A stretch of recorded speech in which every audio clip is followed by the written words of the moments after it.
그래서 우리가 수요일과 토요 새벽에는 기도의 삶이라고 하는 좀 주제를 가지고 성경 공부해 나가듯이 그렇게 공부해 나가고 있습니다.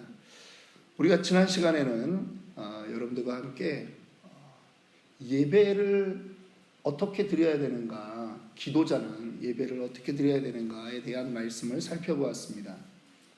어떻게 예배하라 그랬죠? 전심으로? 예. 요한복음에 예수님이 사마리아 여인과 만났을 때 사마리아 여인이 예수님이 메시아라는 걸 알자마자 대화의 주제가 바뀝니다. 뭐라고 바뀌죠? 어디서 예배해야 되느냐라고 묻습니다. 그럴 때 예수님이 대답하죠. 예, 영과 진리로 예배하게 될 때가 있다. 여러분, 영적인 예배 드려야 된다라고 하는 것입니다. 그런데 우리에게 이 개념이 어색할 수 있어요. 영적인 예배가 뭐지? 반대말을 찾아보면 쉽게 이해가 됩니다. 육적인 예배의 반대가 영적인 예배예요. 영과 육은 서로 대립 개념입니다. 그래서 육적인 예배는 뭐냐? 우리가 하나님께 집중하지 않고 예배의 환경, 조건, 혹은 앞에 있는 사람의 모습, 찬양단의 이러한 것들에 집중하는 거예요. 온전히 하나님만을 바라보는 것이 하나님을 내 중심에 두는 그 예배가 영적인 예배다. 우리가 일단 그렇게 표현을 해보았습니다. 영과 진리라 그랬는데 진리로 예배한다는 것은 무엇입니까? 반대말은 뭐죠? 진리의 반대말은 무엇입니까? 거짓이라는 거예요. 오류가 있다라고 하는 거예요. 말씀대로 우리가 그 말씀에 따르지 않는 것들, 그러한 부분들이 오류가 있고 거짓된 예배다라고 하는 것이죠. 똑같은 예배의 행위가 있을 수 있습니다. 헌금을 하고 또 봉사를 할 수 있습니다. 그런데 그것이 인간적인 드러남에 목적을 두고 있다면 그 헌금이 아무리 많아도 그건 하나님이 연락하지 않는다고 말씀드렸어요. 우리의 봉사가 아무리 우리의 헌신이 좋아도 내가 이것이 사람에게 드러나고자 한다면 그것은 옳지 못한 것이다. 그러한 예배, 그러한 봉사 하나님이 원치 아니하신다. 그렇게 말씀드렸습니다. 우리가 기도자로서 바른 예배를 드리는 것은 너무나 중요합니다. 오늘은 이제 우리 기도의 삶 13번째 시간입니다. 오늘은 기도의 파트너라고 하는 제목으로 말씀을 나눕니다. 기도는 여러분 혼자 하는 것 같지만 성경은 많은 경우 기도를 함께 하도록 그렇게 말씀하고 있습니다. 여러분, 모세가 아말렉과의 전쟁 때 산 위에 올라가서 기도했을 때 아론과 훌이 모세의 팔을 부축하며 함께 기도했던 것을 우리는 다들 압니다. 기도는요, 한 사람의 기도보다 성경에서 원하는 것은 모여서 함께 기도하기를 성경은 원하고 있고 하나님은 그렇게 요청하신다라고 하는 것입니다. 오늘 우리가 본문으로 삼았는데요, 바울이 빌립보로 들어가는 그 과정들의 전반부에 대한 말씀입니다. 바울에게는 파트너가 있었습니다. 혼자 가지 않았습니다. 바울의 파트너는 누구였습니까? 실라입니다.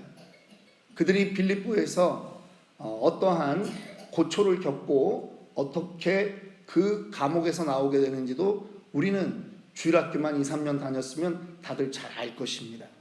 바울과 실라가요, 그 지역에서 귀신 들린 여종을 고쳤다가 그들이 사람들에게 붙들려 갑니다. 그리고 매를 맞고 그들이 감옥에 갇힙니다. 그런데 이 길로 인도하신 분이 누구시죠? 오늘 우리가 성경을 읽었듯이 성령이 환상 가운데 그들을 인도하는 것입니다.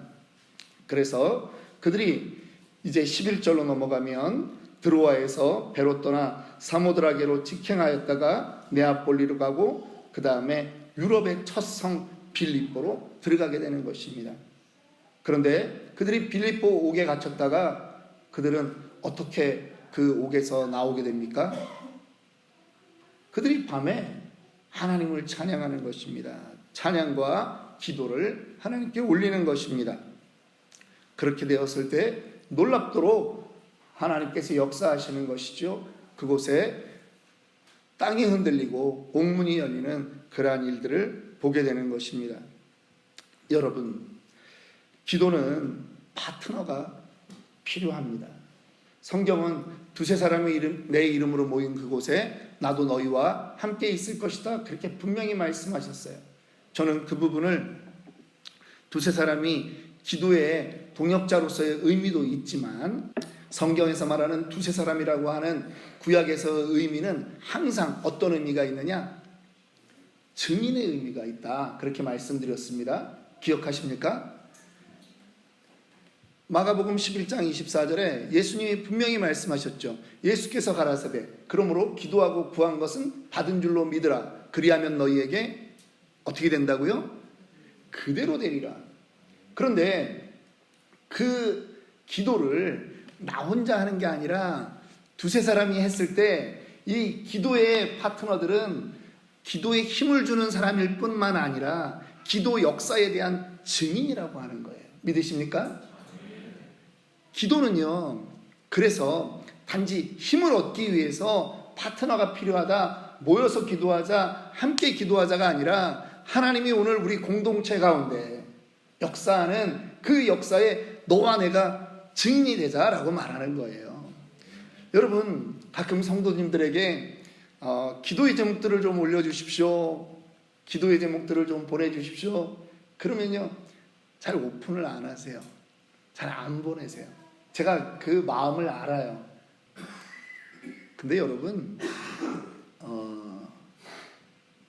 다시 강조하지만 기도는요, 우리가 마인드 컨트롤이 아니에요.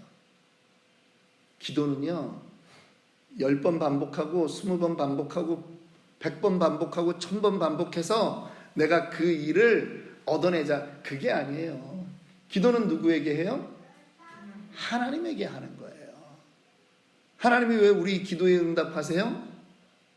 우리의 아버지시기 때문에 하나님이 우리의 기도에 응답하시는 거예요. 우리는 그것을 믿고 기도하는 거예요. 우리는 나무 깎아놓은 것에 혹은 돌로 만든 것에, 쇠로 만든 것에 기도하는 것이 아니에요. 하나님이 들으시는 거예요. 그래서 우리는 반드시 기도할 때는요, 여러분, 개인적으로도 여러분에게 권합니다. 메모를 해 놓으시는 게 좋아요. 기도 수첩이 있으면 너무 좋습니다. 그래서 이 기도가 나중에 어떻게 응답되었는지 그렇게 여러분들이 확인하셔야 돼요. 그냥 공기만 울리다가 가는 그런 기도, 나중에 내가 이런 기도를 해본 적이 있었나 생각도 안 나는 그런 기도, 그게 아니라는 거예요. 기도는 반드시 하나님이 응답하십니다. 그래서 제가 여러분들에게 말하는 거예요. 제가 아주 이 마음에 늘 새기고 있는 거예요. 기도하고 구한 것은 받은 줄로 믿으라. 받을 줄로 아니에요. 미래형 아니에요. 이미 과거 완료예요. 받은 줄로 믿으라. 그런데 현상은 늦게 나타날 수 있는 거예요. 그래서 믿음으로 기도하는 거예요. 그리하면 너희에게 그대로 되리라. 그 말씀을 믿고 기도하는 것입니다. 그래서요, 기도에는 파트너가 필요한 것은 기도에 힘이 되기 위한 것과 두 번째, 함께 기도의 증인이 된다라고 하는 것입니다. 오늘 바울과 실라가 고난 가운데서 함께 기도했습니다. 함께 선교의 여행을 떠났던 파트너입니다. 그런데 기도의 역사를 경험하는 그러한 파트너가 되었다라고 하는 것입니다. 성경은 여러분들에게 함께 기도할 것을 권하고 있습니다. 사도행전에서도 우리는 그 말씀들을 잘 알고 있습니다. 마가의 다락방에서 어떠한 역사가 일어났습니까? 그들이 혼자 기도하지 않았어요. 다 같이 기도하는데 전심으로 기도하는 거예요. 함께 기도하는 거예요. 교회에서 여러분들이 개인적인 기도, 저희가 보통 세 번째 기도 제목을 드리고 나면 이제 개인 기도를 좀 하셔라 그렇게 하는데, 교회가 함께 기도하는 첫 번째, 두 번째 혹은 세 번째까지의 그 기도 제목은요, 어려운 문제들에 대한 돌파가 필요한 기도예요. 그래서 여러분들이 부르짖으며 기도해야 되는 거예요. 늘 강조하지만 성경은 90% 이상의 성경에 나와 있는 기도의 모델은 소리 지르는 기도라는 거예요. 문제를 돌파해야 되기 때문에 그렇습니다. 그래서 여러분들께서 그 기도에 동참하기를 원합니다. 마태복음 18장 19절로 20절 말씀을 보면, 진실로 너희에게 이르노니 무엇이든지 너희가 땅에서 매면 하늘에서도 매일 것이요 무엇이든지 땅에서 풀면 하늘에서도 풀리리라. 진실로 다시 너희에게 이르노니 너희 중에 두 사람이 땅에서 합심하여 무엇이든지 구하면 하늘에 계신 내 아버지께서 그들을 위하여 이루게 하시리라. 두세 사람이 내 이름으로 모인 곳에는 나도 그들 중에 있느니라. 믿으십니까? 오늘 성령 하나님이 우리와 함께 하심을 우리는 믿습니다. 우리의 기도를 하나님이 똑똑히 들으심을 믿습니다. 저는 나아가서 여러분들이 이러한 기도를 그저 교회에서만 하는 것이 아니라 여러분들의 가정에서 여러분들 수시로 기도하시기를 권합니다. 자녀들이 보아야 합니다. 자녀들이 들어야 합니다. 확인하고 싶지만 그 가정의 평화를 위해서 확인하지 않습니다. 네, 지윤아, 엄마 아빠가 집에서 기도 열심히 하시지? 그래. 너를 보면 우리가 알겠어. 네가 이렇게 이쁘게 잘 자라고 있는 거는 엄마 아빠의 기도 덕분이다. 저는 기억합니다. 저희 어머님이 병으로 힘드셨지만 제가 고3 또 대학교 1학년 때 2년 정도 저희 어머님이 매일 밤마다 교회에 가서 철야 기도를 하시는 거예요. 그런데 혼자 하시지 않아요. 저녁 8시쯤 되면 이제 교인분들 어머님의 그 기도 멤버가 있는 거예요. 그래서 암 걸리신 분, 그 저희 후배 어머님이신데 그분하고 또 저희 어머님하고 또 미니멈 한 3분이 그렇게 8시쯤 전화해가지고 교회에서는 이제 9시에 만나는 거예요. 그러나 새벽 4시까지 기도하시고 4시 한 45분에 저희 모교회는 그 새벽 기도였어요. 그 새벽 기도 하시고 집에 오시는 거예요. 제가 이 자리에 서 있는 거 저희 어머님의 기도 덕분입니다. 꼭 기도하고 오시면 집에서 목사가 하나 나와야 된다 그러는데 47 넘어가지고 목사 될 줄은 어떻게 알았겠습니까? 그래요. 오늘 그 부모의 기도가 그 가정을 살리고요, 그 자녀의 운명을 살려요. 그래서 먼저 여러분들에게 우리 함께 기도하려고 하는데요. 이 시간에는 먼저 좀 좌우에 계신 분들 이렇게 묻습니다. 좀 기도 제목을 잠시 나누고, 오늘 기도의 파트너라고 하는 주제니까요. 그 기도 제목을 한 가지, 두 가지 정도 서로 나눠주세요. 그리고 그 부분을 가지고 저희 기도하고 오늘 3가지 기도할 텐데요. 여러분들하고 먼저 옆에 분들 혹은 좌우에 계신 분들 기도 제목 나누는 것으로 그렇게 먼저 기도를 시작하도록 하겠습니다.